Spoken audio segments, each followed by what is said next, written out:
नमस्कार, मैं विवेकानंद वर्तमान में दिल्ली विश्वविद्यालय के श्यामलाल महाविद्यालय में राजनीतिक विज्ञान पढ़ाता हूँ। मेरी पढ़ाई दिल्ली में स्थित जवाहरलाल नेहरू विश्वविद्यालय से हुई है। मैंने वहाँ से एमए और एमफिल किया है।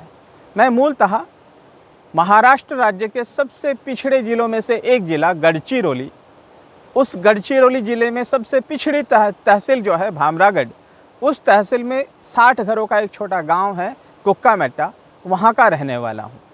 आज मैं आपसे जब संवाद कर रहा हूँ तो मैं यहाँ की कुछ परिस्थितियाँ और यहाँ की जो समाज जीवन है, उस समाज जीवन से भी मैं आपको अवगत कराना चाहता हूँ। साथ ही में यह जो एक सुंदर नयनरम्य दृश्य आप देख रहे हैं, मेरे गांव की नदी है। यह नदी यहाँ से भी बहती है और वहाँ से 1-8 किलोमीटर से आगे अगर हम जाते हैं, वहाँ से भी नदी बहती है। आप देख पा रहे होंगे कि कितना सुंदर, कितना नयनरम्य, कितना दृश्य ये जो है नज़ारा है। तो इन सब वादियों में, इन जंगलों में, इन पहाड़ों में, यहाँ के पेड़ों के साथ, यहाँ के पंछियों के साथ हमारा जीवन बीता हुआ है। इसलिए मैं जब मेरे विद्यार्थियों से बात करता हूँ तो मैं इस बात को लेकर के अपने आप को बहुत ज़्यादा सौभाग्यशाली मानता हूँ कि इतने छोटे गांव में मेरा बचपन बीता है। यह इस प्रकृति के सानिध्य में मेरा जीवन बीता हुआ है और मैं उस जनरेशन में जन्मा हूँ कि जहाँ पर हमें टेक्नोलॉजी का कोई एहसास भी नहीं था। तो हमने यहाँ के पेड़ों से, पंछियों से, नदियों से बातें की है। इसीलिए निसर्ग या प्रकृति क्या होती है, उसका महत्व क्या होता है, वह भी जानता हूँ। जैसे आप में से कुछ लोग जानते होंगे, गढ़चिरौली ज़िला प्रमुखता से जनजाति लोग गढ़चिरौली ज़िले में बसते हैं और इन जनजातियों में भी जो सबसे पिछड़ी जनजातियां हैं, जिनको क्योंकि विकास के अनेक सारे जो मानदंड है, डेवलपमेंट के बहुत सारे जो इंडिकेटर्स है, उन सारे इंडिकेटर्स पर वो पिछड़े ठहरते हैं। उनकी जनसंख्या बढ़ती नहीं बल्कि कम होती हुई दिखाई देती है। उनकी भाषाएं विलुप्त होने के कगार पर है। उनकी संस्कृति सभ्यता भी बहुत ज़्यादा प्रचलित नहीं है या फिर वो भी विलुप्त हो सकती है। इस प्रकार की परिस्थितियां हैं। इन सब चीज़ों को देखते हुए भारत सरकार ने इनको एक अलग से कैटेगरी है, अलग से उनका एक वर्गीकृत करके उनको PVTG, इसका मतलब पर्टिकुलरली वल्नरेबल ट्राइबल ग्रुप्स के तहत उन्हें रखा गया है। तो ये माडिया नाम की जो PVTG है, उस PVTG के लोग जो है प्राइमरीली भामरागढ़ तहसील और आसपास का ये जो सारा इलाका जो है, इन जंगलों में, इन पहाड़ों में बसे हुए सारे जो गांव हैं, उस ट्राइब से संबंधित है। और इसीलिए मैं आपसे आज संवाद भी करना चाहता हूँ। अब मैं व्यक्तिगत तौर पर मैं जनजाति नहीं हूँ। I am not a tribal individual. मैं इसलिए जब दिल्ली में मेरी पहचान करानी होती है, मुझे अपना किसी को परिचय देना होता है, तो मैं कहता हूँ कि मेरा जन्म, मेरा लालन पालन, मेरा पोषण इस इलाके में हुआ है, माडिया जनजाति के सानिध्य में हुआ है, माडिया जनजाति भाषा बोलते हुए हुआ है, माडिया जनजाति के संस्कृति में उन्हीं माडिया समाज के द्वारा जो भी मनाए जाने वाले सन, त्यौहार, अनेक सारे जो उत्सव है, उन सारे उत्सवों को मनाते हुए हुआ है। इसलिए मैं अपना परिचय जो है, मैं कॉन्स्टिट्यूशनली मतलब संवैधानिक दृष्टि से मैं जनजाति नहीं हूँ, लेकिन सांस्कृतिक दृष्टि से मैं जनजाति हूँ, यह मैं अपना परिचय कराता हूँ। अब हो सकता है कि मेरी कम से कम 4 पीढ़ियाँ जो है, या जो गैर जनजाति समाज जो यहाँ पर बसते हैं, उनकी 4-5 पीढ़ियाँ यहाँ पर बसती है। अब मैं इस बात के बारे में जब भी सोचता हूँ, क्योंकि मैं वनवासी कल्याण आश्रम नाम का जो संगठन है, भारत के जनजाति समाज के सर्वांगीण विकास के लिए जो कार्य करता है, देश भर में अनेक सारे प्रकल्प चलाता है, उनके संवैधानिक जो अधिकार है उनकी रक्षा होनी चाहिए, उनके अनेक सारे विकास के जो आयाम है, कौशल विकास है, खेल कूद है, ऐसे अनेक सारे आयामों को लेकर के काम करने वाला जो एक सबसे भारत का सबसे बड़ा संगठन है, उस संगठन से मैं जुड़ा हुआ एक कार्यकर्ता भी हूँ।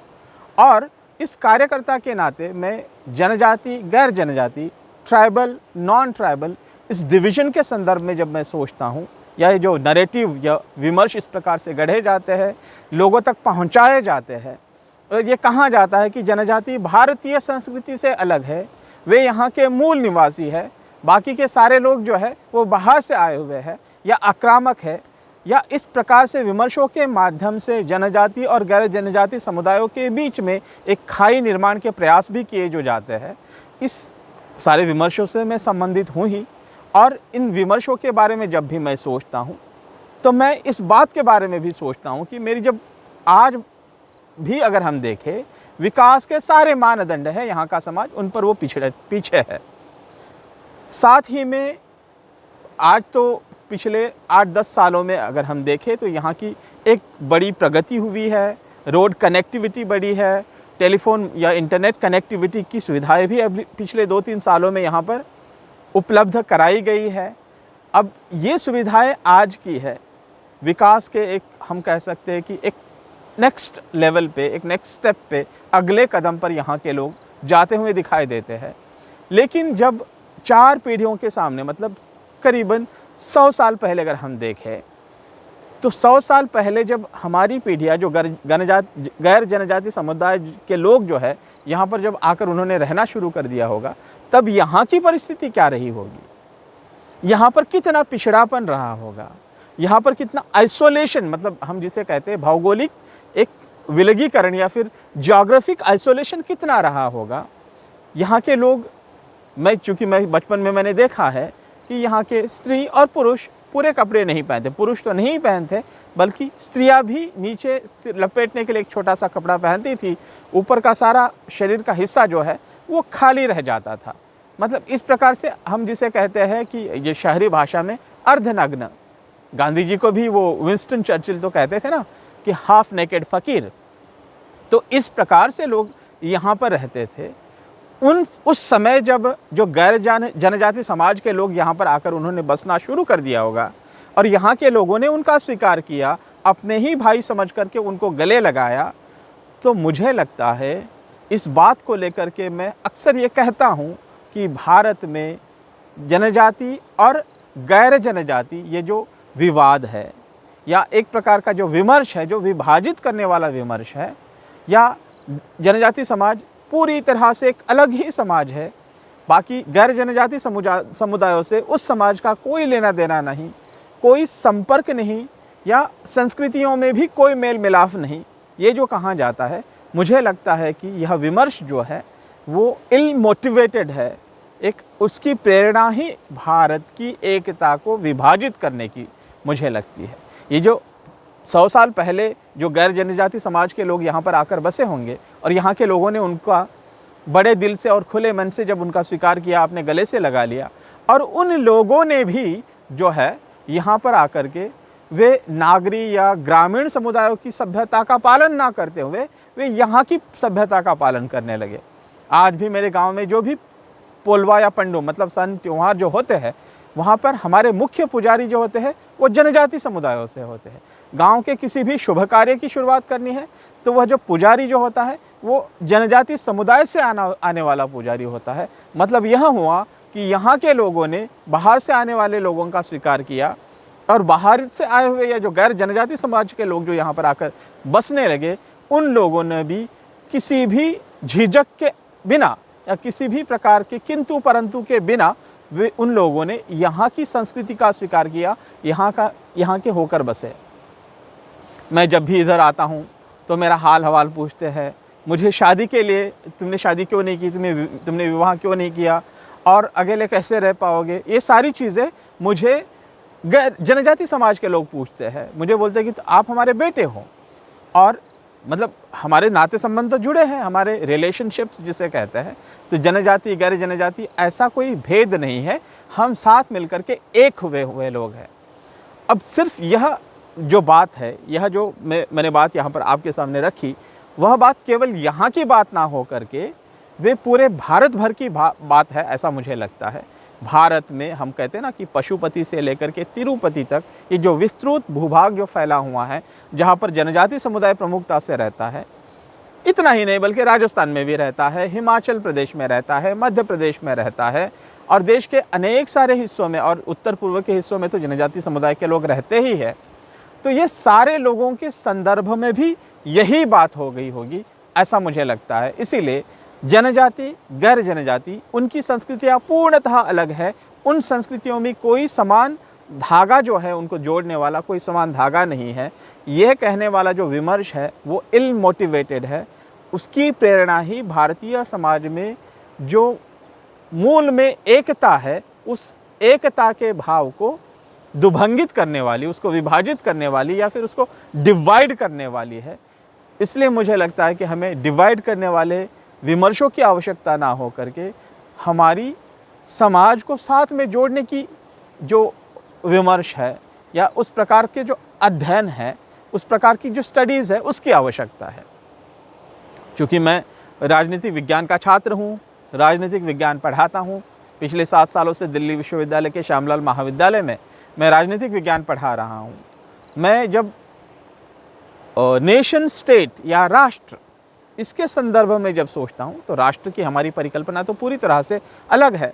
आधुनिक समय में 1648 में जो ट्रीटी ऑफ वेस्टफेलिया या वेस्टफेलिया की जो संधि है, उस संधि के बाद में जो मॉडर्न नेशन स्टेट की शुरुआत हुई, ये जो माना जाता है। तो ये जो मॉडर्न नेशन स्टेट्स के संदर्भ में जब मैं सोचता हूँ, चूँकि 1947 में हम एक नेशन स्टेट बने, राष्ट्र के नाते हम कई हज़ारों सालों से है यहाँ पर, राष्ट्र के नाते हम कोई नया 1947 में हम राष्ट्र नहीं बने। अगर नेशन स्टेट के परिमाणों को अगर हम देखें, उनके मानदंडों को देखें, उनके कैरेक्टरिस्टिक्स को अगर हम समझने की कोशिश करें, तो ये कहाँ जा सकता है कि as a nation state we called ourselves nation state in 1947 when we became liberated from the colonial rule। तो अगर नेशन स्टेट के संदर्भ में भी अगर हम देखें तो भारत में इतनी विविध भाषाएं, इतनी विविध भूषाएं, खान पान के तरीके, भाषाओं के तरीके, रहने के तरीके और अनेक सारी जो चीज़ें हैं, इनमें इतनी सारी विविधता है। यह सारी जो विविधता है उसको हम सेलिब्रेट करते हैं। We celebrate the diversity, but at the root of all this diversity there is a unity. इसका मतलब यह हुआ कि यह जो ऊपर सतही तौर पर दिखने वाली ये जो विविधता है, इस विविधता के मूल में एकता है, उसके मूल में एकता है। और यह एकता जो है, ये ऊपरी तौर पर या सतही तौर पर दिखने वाली जो विविधता है, उस विविधता का समारोह, सेलिब्रेशन हम करते हैं। इसीलिए हम कहते हैं ना कि हारे जीते संघर्षों में साथ लड़े बलिदान हुए, काल चक्र की मजबूरी में रिश्ते नाते बिखर गए, एक बड़ा परिवार हमारा पुरखे सबके हिंदू है, संस्कृति सबकी एक चिरंतन खून रगों में हिंदू है। आगे यह जो कविता है मेरी बचपन की मुझे बहुत ज़्यादा पसंदीदा मेरी यह कविता है। मैं उसके बहुत ज़्यादा मैं उसको पसंद करता रहा हूँ। इस कविता का एक स्टांजा कहता है कि हरिजन गिरिजन वासी वन के, नगर ग्राम सब साथ चले, ऊंच नीच का भाव मिटाकर समता के सद्भाव फले, ऊपर दिखते भेद भले हो जैसे वन में फूल खिले, रंग बिरंगी मुस्कानों में जीवन रस पर एक मिले, संजीवनी रस अमृत पीकर मृत्युंजय हम हिंदू है, संस्कृति सबकी एक चिरंतन खून रगों में हिंदू है। तो यह जो एकता का जो भाव है, उस भाव को संजोए रखने की आवश्यकता है। और जो राष्ट्र सशक्त, सबल, मजबूत होता, वही राष्ट्र जो है अपने देश में रहने वाले नागरिक जो है, उनके जो सिटीजन्स है, उनको एक फिजिकल सिक्योरिटी जिसे हम कहते हैं, एक और दूसरी ह्यूमन सिक्योरिटी, मानवीय सुरक्षा। अब इस सिक्योरिटी के संदर्भ में भी जो बॉर्डर्स, हमारे जो आर्मी या हमारे जो डिफेंस फोर्सेस के लोग हमारे बॉर्डर्स की सुरक्षा करते हैं और पुलिस के लोग हमारी जो सुरक्षा करते हैं, एक सिक्योरिटी का एस्पेक्ट है जिसको हम एक फिजिकल सिक्योरिटी कहेंगे या मेन स्ट्रीम सिक्योरिटी के एस्पेक्ट्स को हम इसको मानते हैं।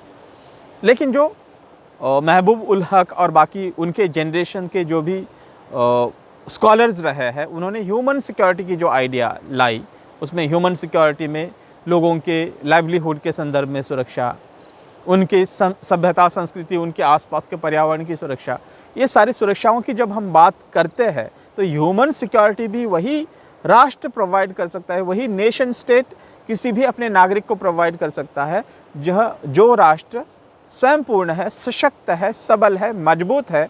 वही राष्ट्र आर्थिक तौर पर और सामरिक दृष्टया फिजिकल सिक्योरिटी से संदर्भित दृष्टिकोण से भी जो राष्ट्र मजबूत है, सबल है, सशक्त है, वही राष्ट्र सर्वदृष्टि से अपने नागरिकों की सुरक्षा कर सकता है।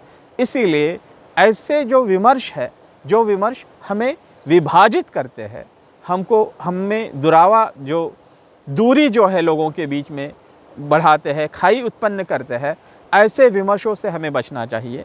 और वह विमर्श कि जो हमको साथ में जोड़ते हैं, हमारे राष्ट्र के एक राष्ट्र होने की परिकल्पना, हम एक दूसरे से जुड़े हुए जो हमारी फ्रैटर्नल फीलिंग जो है, बंधुत्व का भाव बढ़ाने वाले जो विमर्श है, उन विमर्शों को हमें स्वीकृत करना चाहिए, ऐसा मुझे लगता है। आज मैं यहाँ पर जब बैठा हूँ, मैं मेरे गांव में मेरी माँ से मिलने के लिए आया हूँ।